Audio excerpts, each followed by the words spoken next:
Hello, hello, hello, world. All right, hopefully you guys can hear me okay.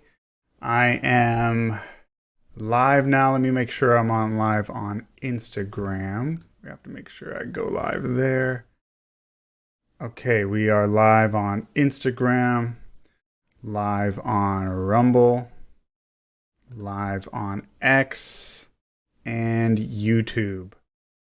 All right, so we are set. So today's topic, and this is, you guys read the title. Read the title. Candace Owens converts to Catholicism. So this is not going to be one that's going to make everyone happy, because I'll be upfront with you guys. I am a Protestant, so you know what angle I'm coming from. Let me be clear at the beginning, and I'll say this probably multiple times as we go along, so you know it's clear for people who come in late. I don't hate anybody. I don't hate any group, any individuals. This is definitely not directed as hatred towards Candace because of her religious views. I am talking about ideas. I am talking about an organization. I'm not talking about individual members.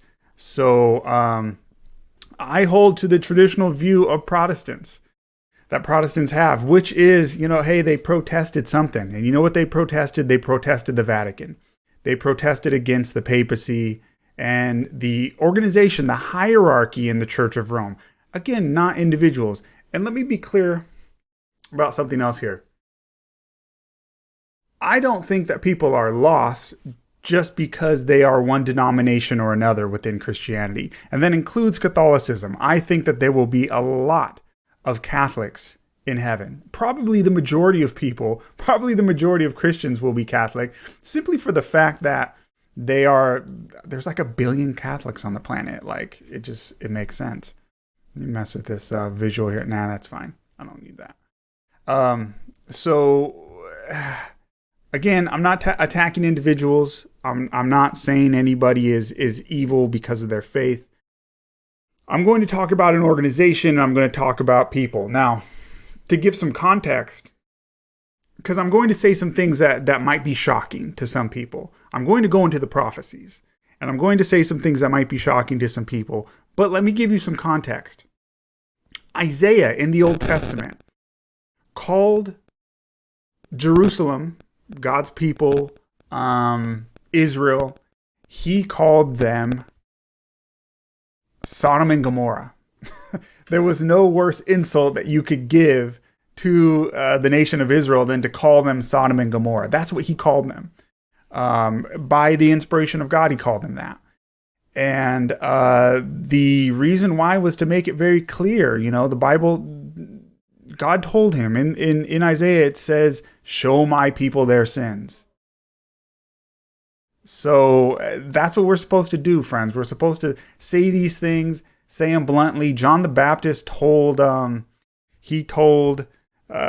Pharisees who came to him, he called them a bunch of a brood of vipers. So don't get mad at me. I'm not saying that individuals are bad people. That's not what I'm saying. That's not my point. But I am, I got to speak up. I got to speak up. So I'm just making sure everything is clear over here, that everything's working. Now, if you are joining me late, and I see I got a few people with me now, we are covering the fact that Candace Owens has converted to Catholicism. So to quote her ex post today, she said recently, and this was posted just a few hours ago, like 3 hours ago. She said, recently I made the decision to go home. Now, this is a term that Catholic converts will use to describe themselves joining the Catholic Church. The idea being that Catholicism is the original church, and you leave Catholicism if you're not Catholic. You left the mother church, and now you're going home to mama. That's the idea. So if you don't understand what she means when she says go home, she means convert to Catholicism. This is something that's been brewing for a while now. Her husband's Catholic, which, by the way, if you didn't know this, her husband's worth $180 million. Just an interesting side bit of information. He's filthy rich.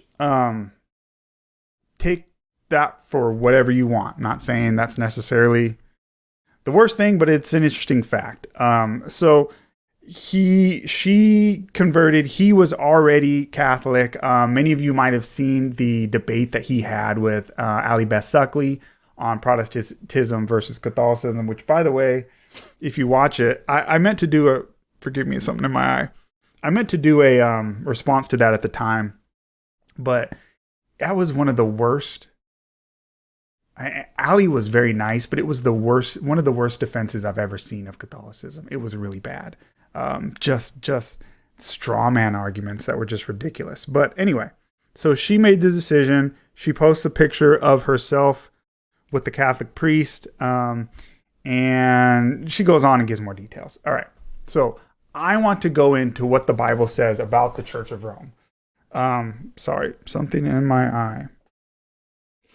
So let me say this, because we're going to get into prophecy here. And maybe I should just put this on the screen. I told you this is going to be controversial. Who is the Antichrist? Let's do this one. Who is the Antichrist? All right. So let me say this. When it comes to prophecy, prophecy is given because people have a hard time being not deceived. God gives prophecy to make it clear these are the good guys, these are the bad guys. And throughout the Old Testament and the New Testament, prophets have been called to come along and say, look, here's this debate among the believers, and some say this, some say that. Here's the prophet to make it clear. Okay? So there were, for example, in the times of like Jeremiah and stuff, there was people who were saying, oh no, you're all good, or Isaiah. Israel's doing great. Israel's doing fine. And people who are saying that Israel's fallen into sin, they're lying. And so Isaiah had to come along and be like, nah, you guys are doing really bad, to make it clear, right? So that's the point of the prophets. Generally, prophecy is to help make these things clear. And again, it's because the devil's crafty. He's good at tricking us. And so you have to have someone come along inspired by God to clarify. And that's the point of prophecy. So prophecy comes along because of organizations like the Roman Catholic Church, which are, I'm sorry, friends, not biblical and false.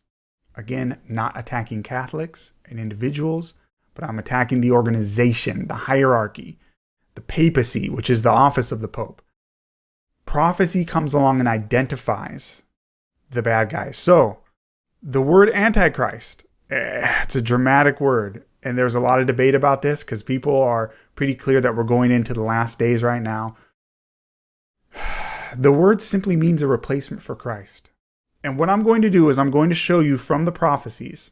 We're going to focus largely on Revelation chapter 17 today. I'm going to show you from the prophecies as there is only one organization that fits all of the description characteristics of the Great Harlot of Revelation chapter 17, and that is the Vatican, the Roman Catholic hierarchy, not the individuals. Again, I don't hate Catholic people. I'm talking about the organization. We are going to show that this is nobody else fits this. Nobody else fits the description. So let's jump right into it. There's a lot of different talk about the word Antichrist and a lot of different theories and books about this, but we want to go to God's word. Let me get myself off of the screen a little bit here. We want to go to God's word. So we're going to start by defining the term blasphemy, because this is mentioned a lot in Revelation chapter 17, Revelation chapter 13, which describe the same power, by the way. The word blasphemy. The biblical definition, John chapter 10, verse 33, is a man claiming to be God. Now, if you look at that verse and you read it, which I'm not going to take the time to go back and read that whole verse right now. Read it later. Record this or watch this video. I'll post this later. Follow along with your Bibles. Read it later. But it's the Pharisees telling Jesus, look, you're committing blasphemy because you're a man claiming to be God. The problem is Jesus is God. So it doesn't apply to him, but it applies to any other man who claims to be God. Blasphemy is also when a man claims to have the power to commit sins. Mark chapter 2, verse 7. Who is this man speaking blasphemies? Who can forgive sins but God alone? They were wrong because Jesus is God. That's the only difference. Priests are not God. They are not God, friends. All right. So that's the definition of blasphemy. Now, let's look at Revelation chapter 17, starting in verse 3. And we're going to see a few key terms. Revelation chapter 17, verse 3. And I saw a woman sitting on a scarlet-colored beast, full of names of blasphemy, having 7 heads and 10 horns. We don't have time to get into all of that, but we will dig into some of it. Let's see here. Yeah, let's keep going. I saw the woman drunken with the blood of the saints and with the blood of the martyrs of Jesus. And when I saw her, I wondered with great amazement. Now, these terms, obviously, this is a beast with 7 heads and 10 horns. This is not literal. This is symbolic. There's symbolism all throughout the book of Revelation. It is 404 verses. Of that, 270 plus are quotes from the Old Testament. And it's usually, and a lot of times it's referring to places that tell you what the symbols mean. So you need to translate the symbols. For example, when it says that there was a lamb standing on Mount Zion as if it had been slain, it was not a literal lamb. It's referring to Jesus. In the same way, this beast with 7 heads and 10 horns, it's not literal, friends. It tells you in this very chapter what these symbols mean. But we're going to look at what some of these symbols mean. Anyway, so this woman sits on a beast with 7 heads and 10 horns. It says, I saw the woman drunk with the blood of the saints and with the blood of the martyrs of Jesus. And when I saw her, I marveled with great amazement. Forgive me, my cat is trying to get in on this situation and get some love. Hold on. No, kitty. Later. Maybe I'll bring her on the screen later. Okay. All right. So what is a woman? Again, symbols. Beast with 7 heads, 10 horns. What is a woman? A woman in Bible prophecy is a symbol for the church, God's people. This is throughout the Old Testament. There's a few verses on your screen right there. This is just a handful. I give you 1, 2, 3, 4, 5. There's dozens probably of these verses. At least a dozen, over and over again in the Old Testament. God's people is referred to in the feminine as a she, the daughter of Zion. And Isaiah, it says, your maker is your husband. Hosea 2, verse 2. The whole book of Hosea is about this symbolism of Hosea marrying a harlot, and the harlot being, by the way, don't get mad if I'm calling the Church of Rome a harlot, because that's what Hosea called Israel back in the days. We're just repeating the history of it, of national Israel, the church is. But the whole book, Hosea, is about the idea of a unfaithful woman symbolizing God's people over and over and over again. And then I have Judges 2 verse 17 highlighted here. So let me see why. I haven't given this study in a while, to be honest with you. Why did I highlight that one? Maybe it was a clear one. Judges chapter 2 verse 17. I'll read it. And yet they would not hearken unto their judges, but they went a whoring after other gods. So a woman is a symbol for church or God's people, but a harlot woman would be one who is unfaithful. They went whoring after other gods. See, look at the illustration there. God being the husband, right? The church, God's people, being the bride. So if the bride goes and follows other gods, she's cheating on God. That would be a harlot. Get it? So when you see this harlot, this great harlot in Revelation 17, it's an unfaithful church. That's what it means. It's very simple. Revelation is written in this way so that if you know your Bible, you will get the symbols. The symbols will jump out at you as obvious if you know the Bible. All I'm going to do is show you where the Bible translates itself, the symbols. Ephesians chapter 5 is very clear on this, so clear that he goes back and forth talking about the church and wives, and he goes back and forth so much that he has to clarify at the end. And I won't read the whole section. Again, read this when you guys have time. It's 25 through 33, the whole kind of end of that chapter. And for we are, let's see, verse 25.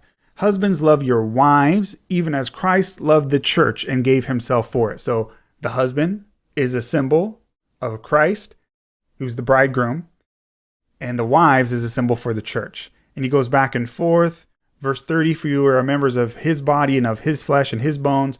For this cause a man shall leave his father and mother and shall be joined unto his wife, and they two shall be one flesh. This is a great mystery, but I speak concerning Christ and the church. So he's going back and forth in this analogy so much that he has to clarify. I'm talking about Christ and the church, not husbands and wives. So a woman is a symbol and prophecy for a church. In John chapter 3, 27 through 29, you see the discussion that John the Baptist had with his disciples when the people are following after Jesus. And they say, why are all the people following after Jesus? And John's response is, he who has the bride is the bridegroom. A woman is a symbol for the church in prophecy. Get it? All right, moving on. So a harlot would be an unfaithful church.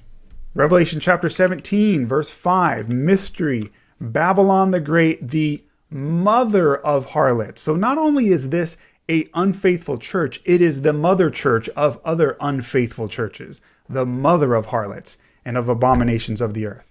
Okay. The mother of harlots.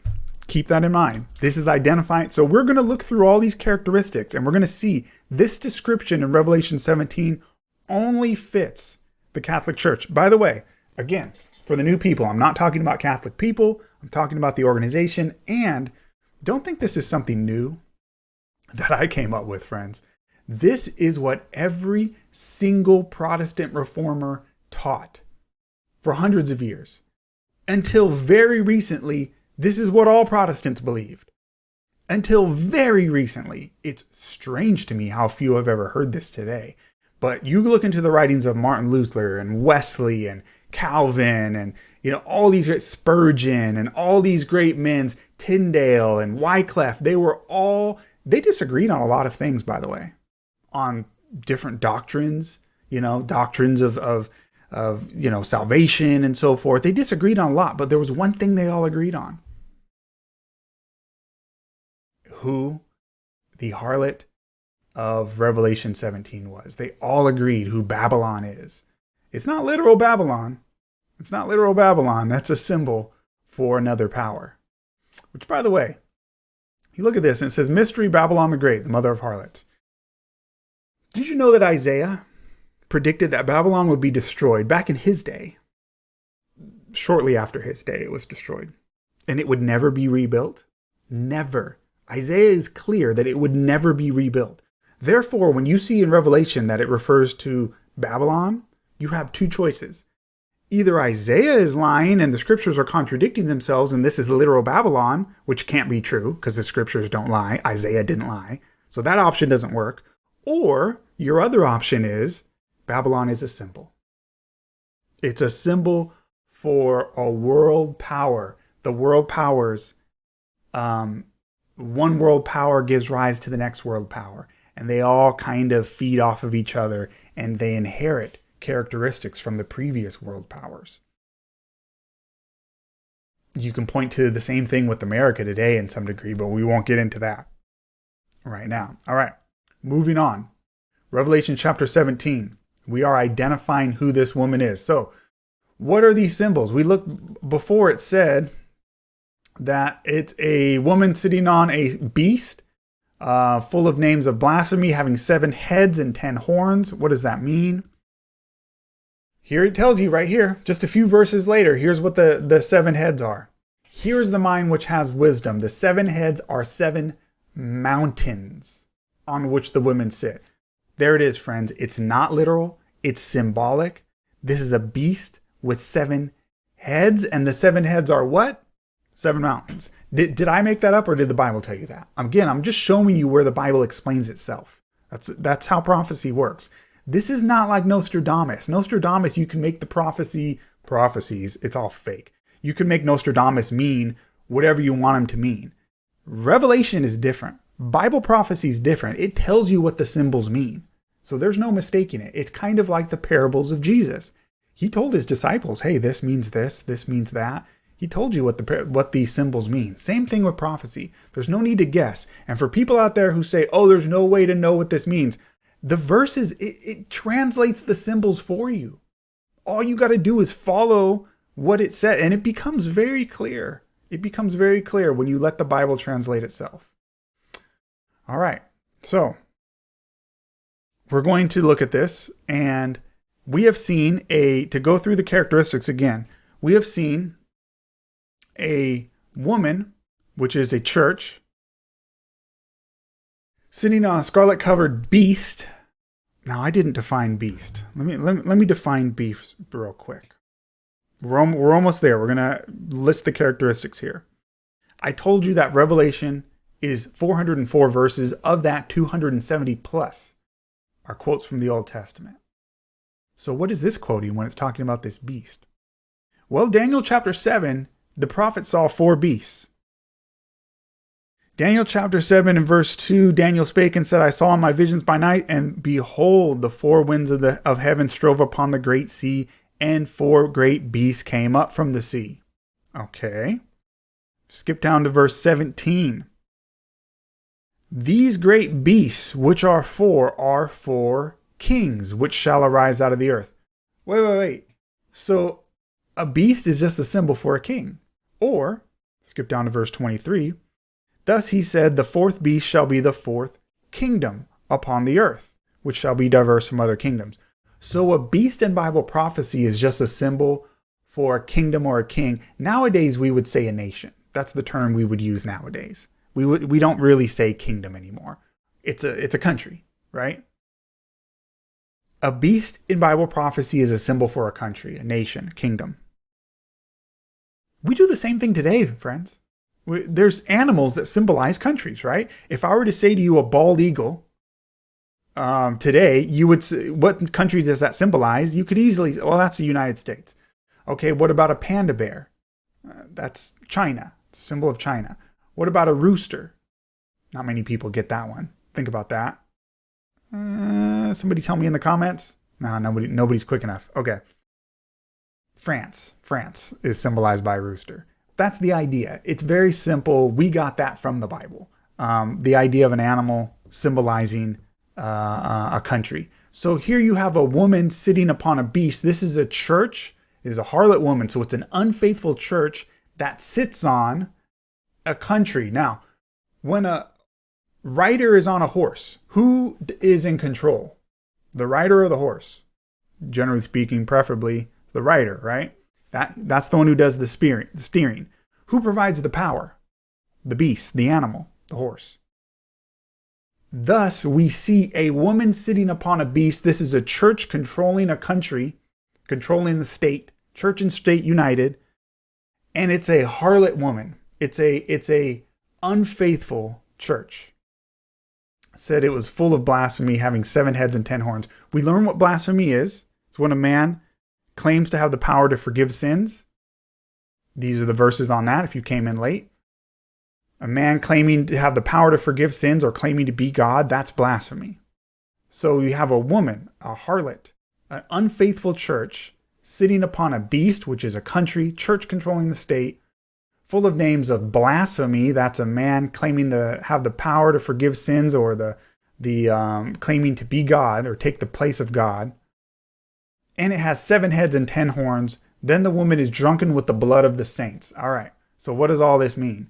We saw that the 7 heads are 7 mountains. So it should be a country that the woman sits on that has 7 mountains.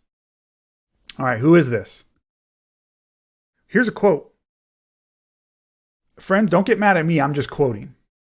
This is from the great encyclical letters of Pope Leo XIII. Don't get mad at me. I'm quoting.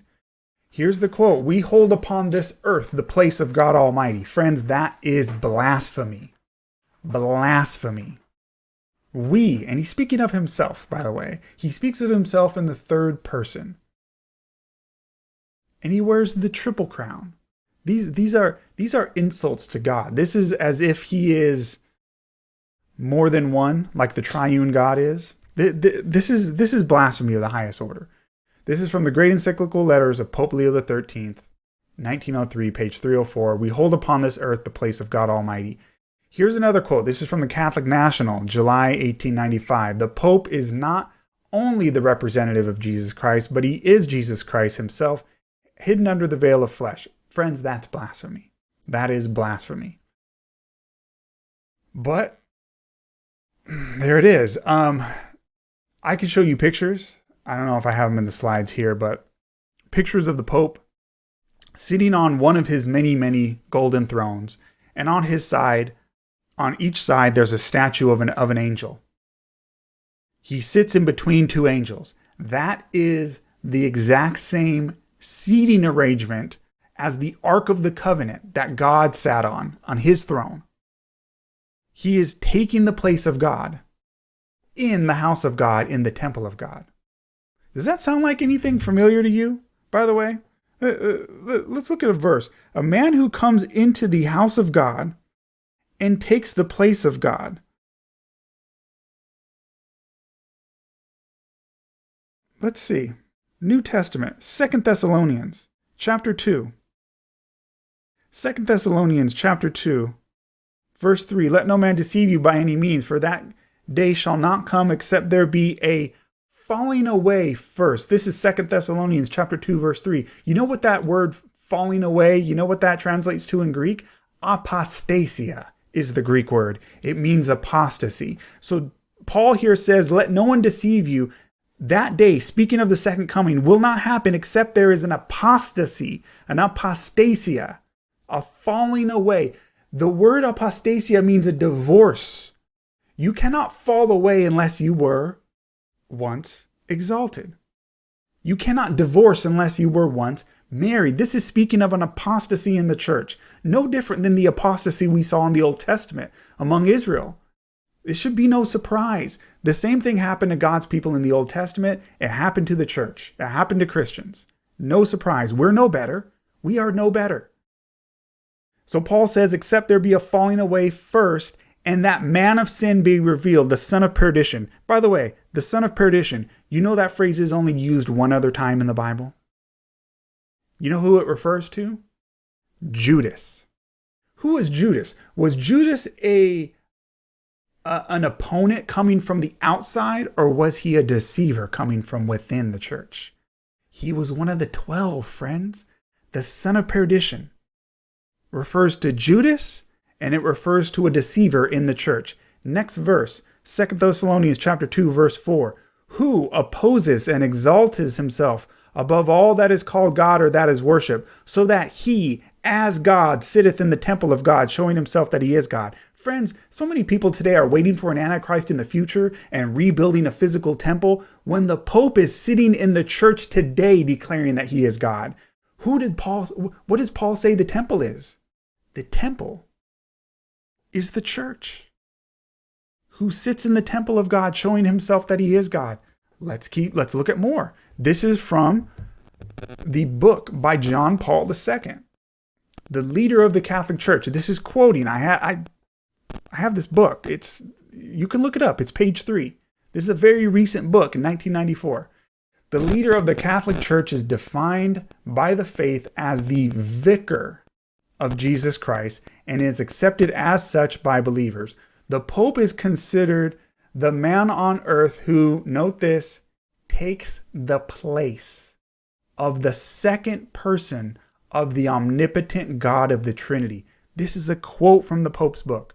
By the way, not even the current Pope. Previous ones, a couple. So don't just say, oh, well, this current Pope's bad. No. They've been saying this for a long time. This is John Paul II. Friends, a man claiming to take the place of the second person of the omnipotent God of the Trinity is blasphemy of the highest order. Why am I saying this? Because it's true. I'm not saying this to attack individuals, to attack individual Catholics. It's not my intention. I'm not here to even slam Candace over her choices, but I am here to warn, because she's a very popular figure, and I'm here to warn. Because I have to. The word Antichrist, look it up. If you have a Strong's Concordance or I like to use the the Blue Letter Bible app. It's very easy. You can look up the word Antichrist, and you can find it. It's only found in the epistles of the epistles of John. That's the only time it's found. And if you look up the word, I have a concordance here on my Bible with the word. So I look up the word Antichrist. I'm doing this on my phone as we speak. And it's the Greek word, and the Strong's Concordance, the number is 500. And the Greek word antichristos, here's the definition. By the way, it comes from two words. Greek, the number 473, and another Greek word 5547. Now I'm going to show you what the word anti in Greek means, because people, they misunderstand this. They think this means an opponent from the outside, Antichrist. That's not what the word anti in Greek means. Here's the definition from Strong's Concordance. It can mean an opponent, yes, but it also means for, instead of, in the place of something. I just quoted from Strong's Concordance. In the place of something. Instead of. Now, it's instead of something. That's what Antichrist means. Instead of Christ. In the place of Christ. That's literally what the word Antichrist means. And then what does the Pope say? He says he is the man on earth who takes the place of the second person of the omnipotent God of the Trinity. That is the definition of Antichrist, friends. The very definition. Again, I don't hate individuals. I don't even hate the Pope. I don't. I'm just being clear on what this is. I'm being clear on the Bible description. I don't know the man. Never met him. But I will speak against the position. Okay. So that's what Antichrist means. That's what blasphemy is. We got to be careful, friends. We got to be warned about this stuff. So, the Antichrist, it's the papacy. And again, I said this, but every Protestant reformer used to say this very clearly. This is Martin Luther. He says that the Catholic Church is nothing other than the kingdom of Babylon and very Antichrist. And he talks about the description, the man of sin, the son of perdition. That's 2 Thessalonians. I just quoted it to you. And he says, all these conditions have now for many ages been fulfilled by the papal tyranny. That's the papacy. It's Martin Luther. It's Martin Luther. The man didn't hold punches. It says in Revelation 17 verse 4 that the woman would be dressed in purple and scarlet. Purple and scarlet. Now, here's pictures for you. The church. So you're looking for a church dressed in purple and scarlet. Did you know that the official color of the Cardinals is a particular color? It's scarlet. The Cardinals there, you see in this bright, almost orangey red. Very bright orangey red. And the color of the bishops, so here, this bottom left picture here, the cardinal is in red, the scarlet, and the bishop has the purple sashes. Those are the colors. Purple and scarlet. Purple and scarlet. So you're looking for a woman dressed in purple and scarlet. It says she had a golden cup in her hand, full of abominations and filthiness of her fornication. That's Revelation chapter 17, I believe verse 5 again. A golden cup in her hand. Now this picture here on the far right, you see Pope John Paul II here holding the golden cup. But this woman here on the far right, this picture, and this picture here of these coins, those are papal coins. This, the Vatican has its own money. If you didn't know, it's its own country. It's its own country. They have their own money. They have their own military. It's called the Swiss Guard. They have their own banks.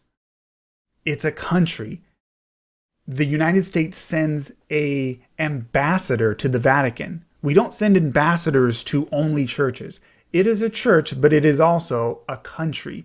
It is the tiniest country in the world, sitting inside the city of Rome. They have their own money, and these are pictures of some of the coins, some of the official money from the Vatican.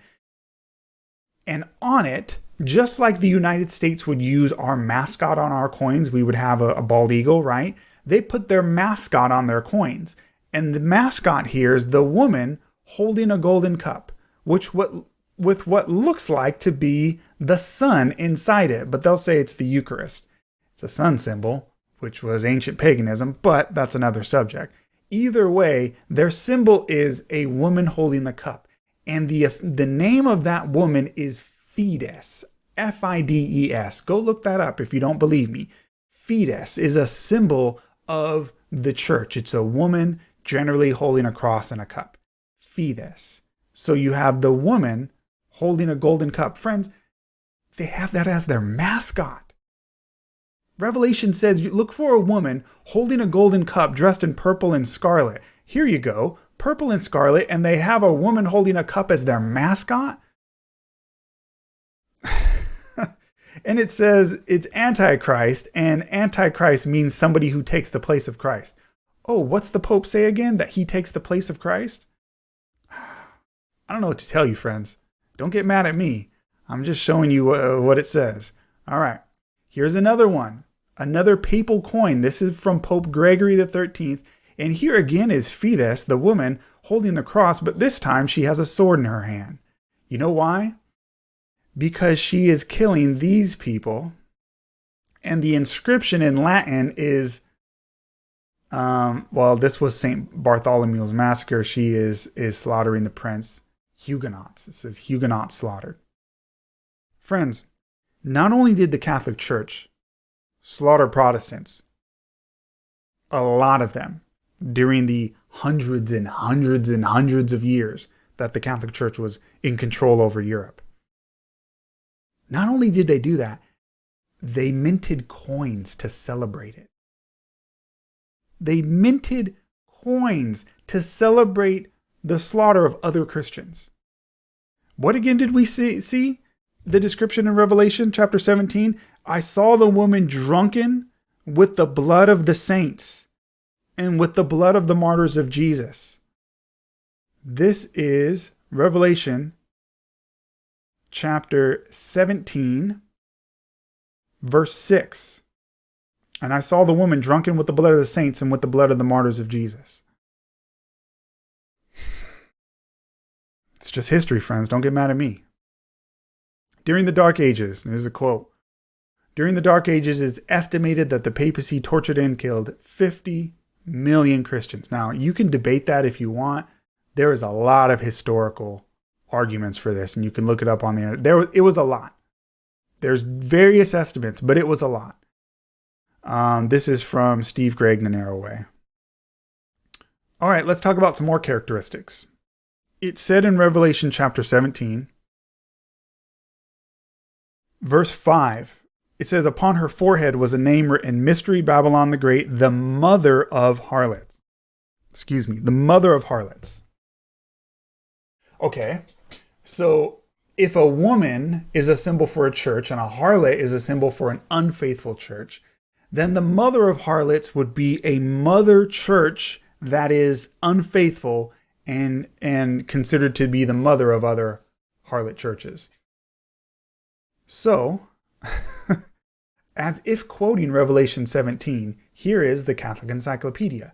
The term mother church, however, as applied to Rome, has a special significance as indicating its headship of all the churches. They call themselves the mother church. Here's another one from Cardinal Joseph Ratzinger, who later became Pope Benedict.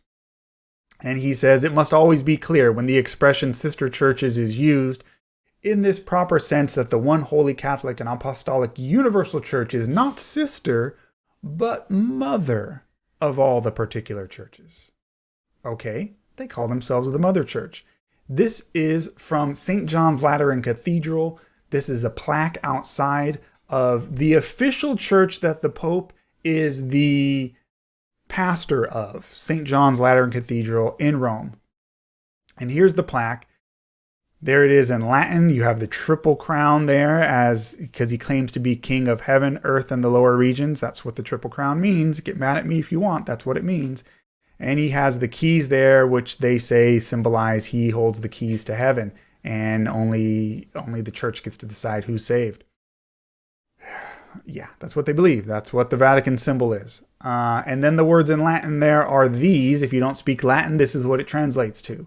Sacred Lateran Church, University for the City and the World, Supreme Mother of Churches. Again, Revelation 17, verse 5. And upon her forehead was a name written, Mystery, Babylon the Great, the mother of harlots. The mother of harlots. This is the mother church. Okay. It says she sits on 7 hills. Revelation 17, verse 9. It said that the woman sat on a beast which has 7 heads, and then it tells you, here's the mind which has wisdom. The 7 heads are 7 mountains on which the woman sits. Revelation 17, verse 9. So you're looking for a church that sits on a country with 7 mountains. Oh, and by the way, let me give you one more verse. Get myself off the screen here. Revelation 17, verse 18. The woman which thou sawest is that great city which reigns over the kings of the earth. Which city was reigning over the kings of the earth when John wrote this in 90 AD? That would be Rome. So the woman is the great city, but a woman is also a church. So you're looking for a city which is also a church, which is sitting on a beast. So it's a city-state. It's a country, but it's also a church, but it's also a city that sits on 7 hills. This is from the Britannica Online Encyclopedia, The 7 Hills of Rome, group of hills on or about which the ancient city of Rome was built. Rome is so well known as the city of 7 hills that it's in the encyclopedia. It's the city of 7 hills. That's what it is. When John wrote this and he says, there's going to arise this great harlot who is going to murder other Christians, who's dressed in purple and scarlet, holds the golden cup in her hand, calls herself the Mother Church, and she sits on a city of 7 hills. Friends, there's no other organization in the world that fits all that. It's the Catholic Church.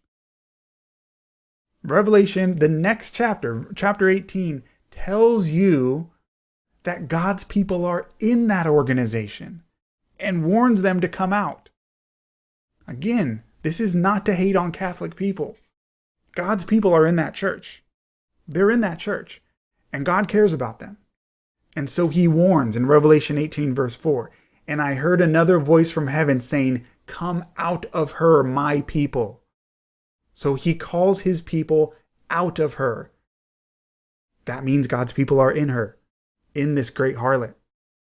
Come out of her, my people, that you be not partakers of her sins, and that you receive not of her plagues.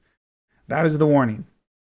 Now, again, friends, I've listed for you maybe not even a dozen, maybe 10 characteristics, but there's no other organization in the world that fits all these characteristics that I've listed in Revelation chapter 17. A harlot or corrupt church that sits on a city of 7 hills,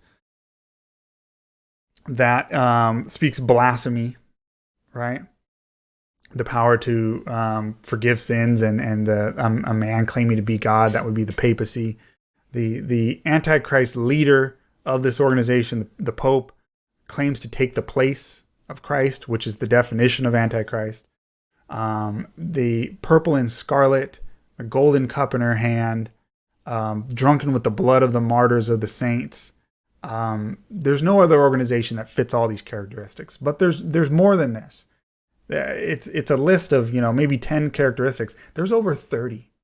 I don't have the time to go into all of them right now, but there's over 30 characteristics that describe the papacy, that describe, again, not Catholic people, but the organization, the Vatican, the hierarchy.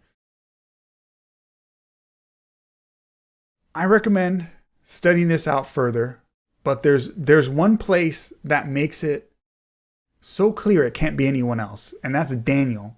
The book of Daniel, chapter 7 in particular. And it's referred to there as the little horn. It's the same power, does the same thing. Attacks God's people, speaks blasphemy, comes out of Rome. It's the same organization. It's the little horn. And all of the Protestant reformers understood this was the same power.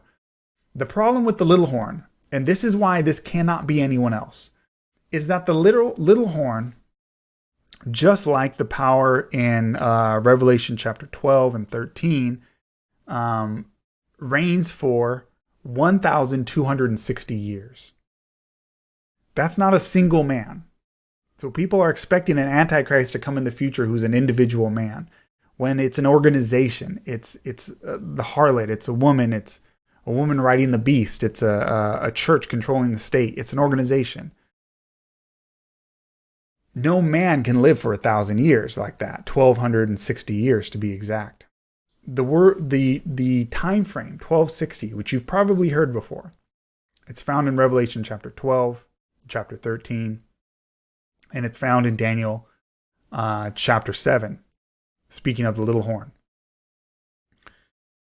This time frame has to be, because it refers to a day, it has to be a day for a year. And the reason why it has to be that is because Daniel chapter 9 speaks of the first coming of Christ, and it predicts the exact year that he would come, but it tells it in terms of day for a year. It says 70 weeks, but it's not talking about days. If it was days, then it wouldn't fit Jesus. It has to be years. And so in the same way that Daniel 9 is speaking of day for a year and it's speaking of years, in the same way, Revelation chapter 12, chapter 13, when it says 1,260 days, those are years, because you have to be consistent with the way you translate the symbols. A day is a year in Bible prophecy.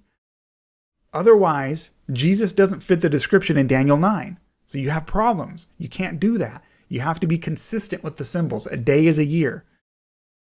So the 1,260 days are 1,260 literal years. That's the exact time frame that the papacy reigned, from 538 to 1798 AD. Then they got a deadly wound. This is Revelation chapter 13. The papacy was abolished by the French Revolution when they went after Catholicism and Christianity in general.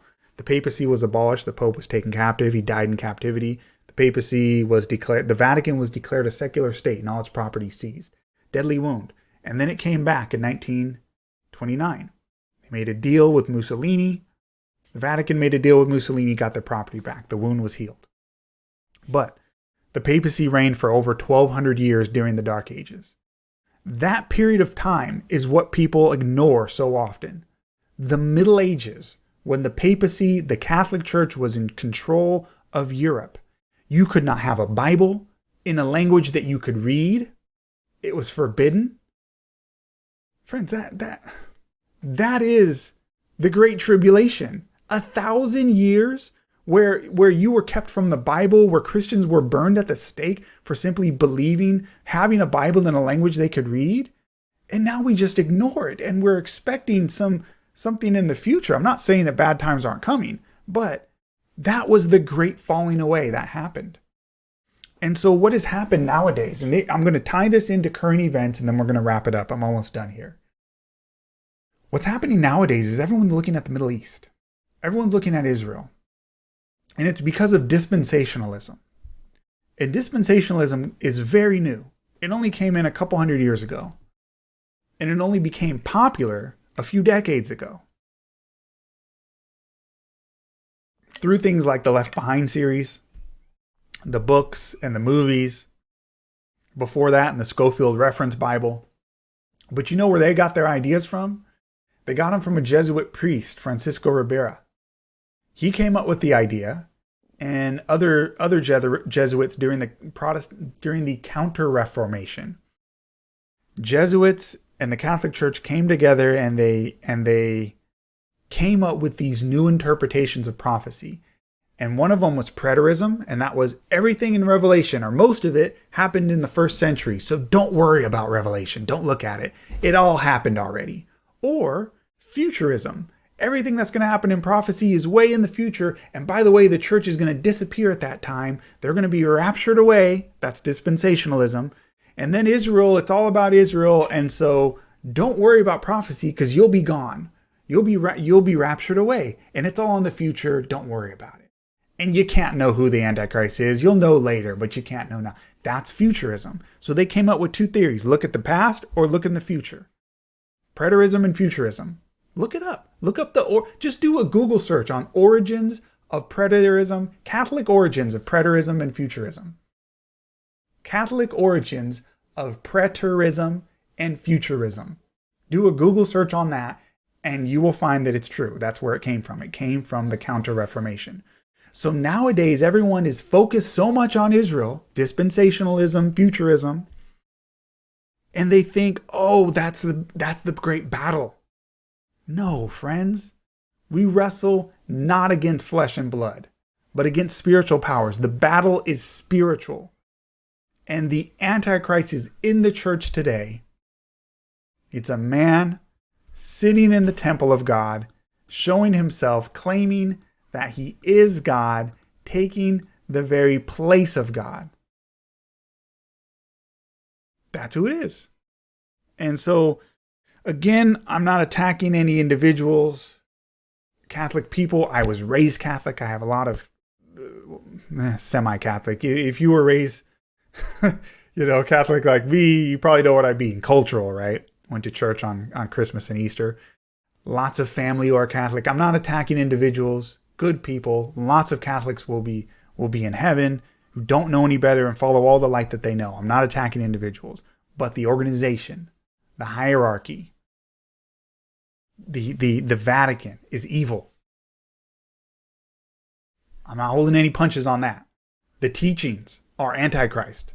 They are opposed to the Bible. They forbid the reading of the Bible. In the language that the common people can read. Look up the Index of Forbidden Books in the Catholic Church. They ban the Bible. All right. I've already said this. I don't need to repeat myself. If you want more information on this, again, I recommend rewatching this. Go ahead and reading all the verses. Revelation chapter 17, Revelation chapter 13 describes the same power. I'll do another one if you guys want. I'll go into Revelation 13. And Daniel chapter 7, the little horn, it's all the same power. It's all the same power. Thank you guys for watching this. Again, I'm doing this in response to Candace Owens converting to Catholicism, and I'm worried that other people are going to follow her example. This is not an attack on her as an individual. But it very much is an attack on a false version of Christianity that mixes paganism with Christianity. I make no apologies for that. Again, if you're a Catholic person, you've never heard this, or if you're someone who's never heard this before, I don't mean to shock you, or maybe I do, if it wakes you up. But we have to be faithful to what the Word says. All right. Thank you guys for watching. We'll do another one on a similar topic another time. You guys have a good night. If I didn't see your comments, I apologize. God bless you guys. And please share this if it was a blessing to you. Take care. God bless.